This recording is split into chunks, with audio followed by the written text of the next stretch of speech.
In the early 2000s, the Castlevania series was creeping its way onto a lot of systems, including the Game Boy Advance, where it got 3 exclusive titles.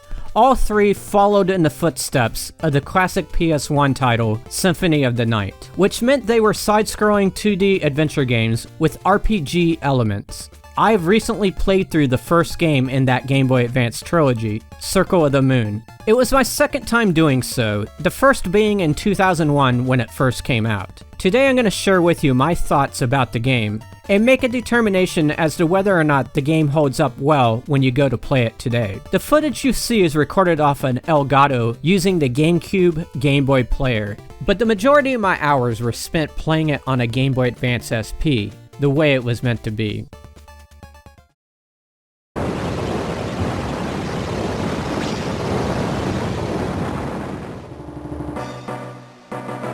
So let's get to it. It was a launch game for the system. The storyline for it is brief and to the point. Dracula is being resurrected, for the first time in a Castlevania game. 3 dudes try to stop the resurrection, but Dracula collapses the floor, causing 2 of them to fall. You take control of one of them, and it becomes your goal to reach Dracula and rescue the 3rd man who was left behind. As for the other dude who fell down, you and him don't get along, and he goes about his own way. At one point in the game's development, you could choose between these 2 men to play as. That version of the game was actually playable at the 2000 Tokyo Game Show, but for whatever reason, the feature never made it into the final build.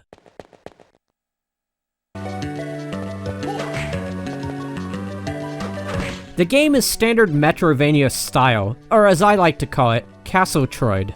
For those of you unfamiliar with the concept, it means you start off unable to access the entire castle. Things are pretty much blocked off. As you explore, you acquire new abilities, which let you go further into the castle and overcome the barriers.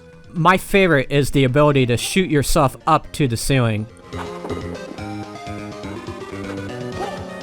It's not just your abilities that get you further into the castle, it's your character's stats, and by increasing them, you can in turn survive in areas that have more challenging enemies. Every single enemy you kill gives you experience points. Achieve enough points and you go up a level, which increases your 4 stat categories: strength, defense, luck, and intelligence. Strength is how much damage you inflict, defense is how much damage you can take, luck affects how often enemies leave behind items, and intelligence affects the speed in which your magic meter fills back up. Your level gains happen very quickly. I once beat a boss and jumped up 2 levels, something that's never happened in my 40 years of playing video games.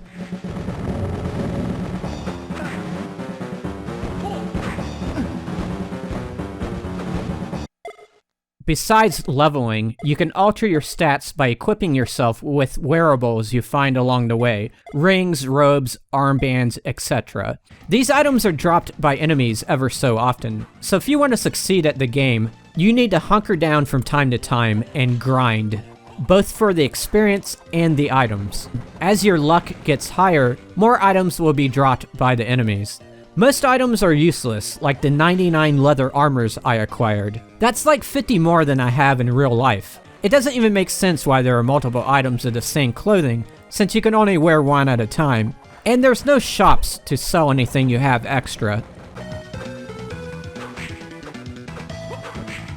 One very rare type of item is a card.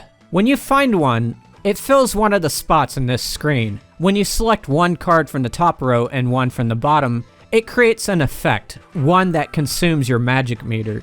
There are 100 different effects, which is amazing. They range from weapon alterations to familiars who help you fight enemies. By far my favorite thing is this ball, which is useful for plowing through areas where the enemies are comparatively weaker than you are. This card system is by far my favorite aspect of the game. I had a lot of fun exploring the different options. With the cards and the wearables, there are a lot of things to manage, and I found myself constantly interrupting the gameplay in order to access the inventory screen. In addition to that, I was accessing the map a lot to see where I was and to see where I haven't been. The map is useful, but the doorways between the sections are very hard to discern on the screen.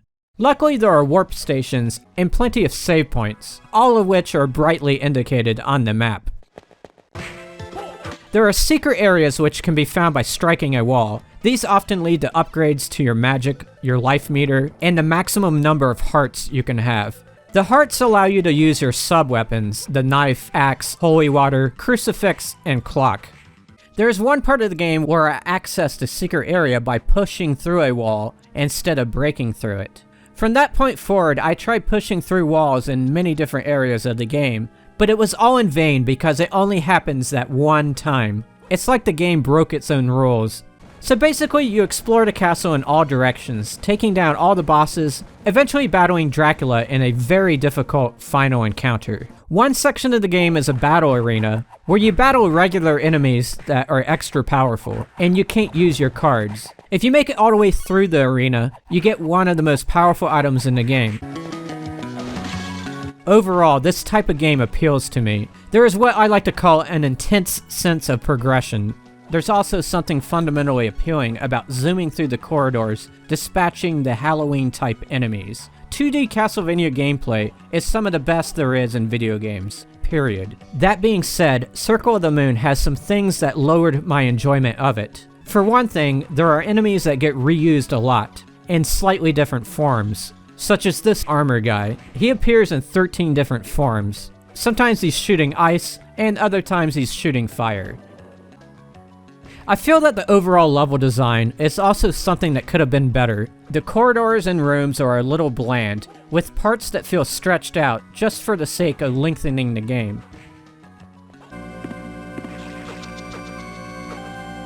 By far the worst part of the game for me is this water level. It's not a true water level, there's just a lot of water around. It's a maze of corridors involving switches, and when you activate one, there is a long pause as certain parts of the stage move.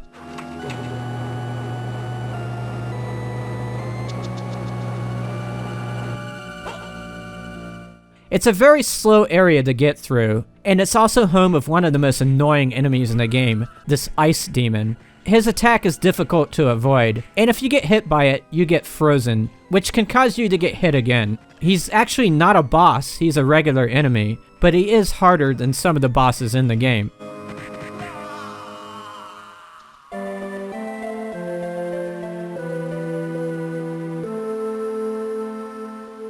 I should point out that one of the main complaints about the game when it was released is that the graphics are too dark to see. That was because the only Game Boy Advance model at the time was not backlit. That combined with the fact that the game uses some dark colors. I can say for sure that this was never an issue while playing it on the SP, which is backlit. And of course, there are plenty of other ways to play this game nowadays, in a brightly lit way. People have also pointed out that the graphics overall are of low quality, and show every sign of being a launch title. I never really noticed the graphics being bad, but when I popped in the next game of the series, the difference was night and day. It's a huge leap in sprite size, animation, and overall detail. Of course, graphics aren't everything. The one thing I think will turn off most of you watching this is the grinding. I put 19 hours into the game and still never found every item. It seems like the rare items are a lot tougher to find in this game than in other Castlevania games. It doesn't help that there's no enemy list built within the game that shows what items each enemy has dropped, so you will need to consult the internet to avoid unnecessary guesswork. Later Castlevania games do have enemy lists, and I believe there was one in Symphony of the Night as well. As far as grinding to increase experience, I thought of a cool way to do it. If you hold down the attack button, you spin the whip, and if you're in a spot where there's regenerating enemies, you can see where this is heading. In the end, this did not work because these particular enemies do not give you enough experience. I would have to leave the system running for weeks for this to be effective. I enjoyed the music and sometimes found myself humming it after playing. Let's have a listen.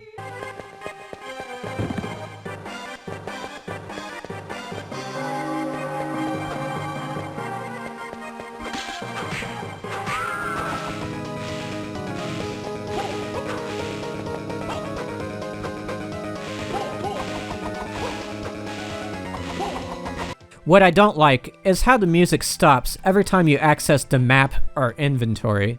It kills the mood.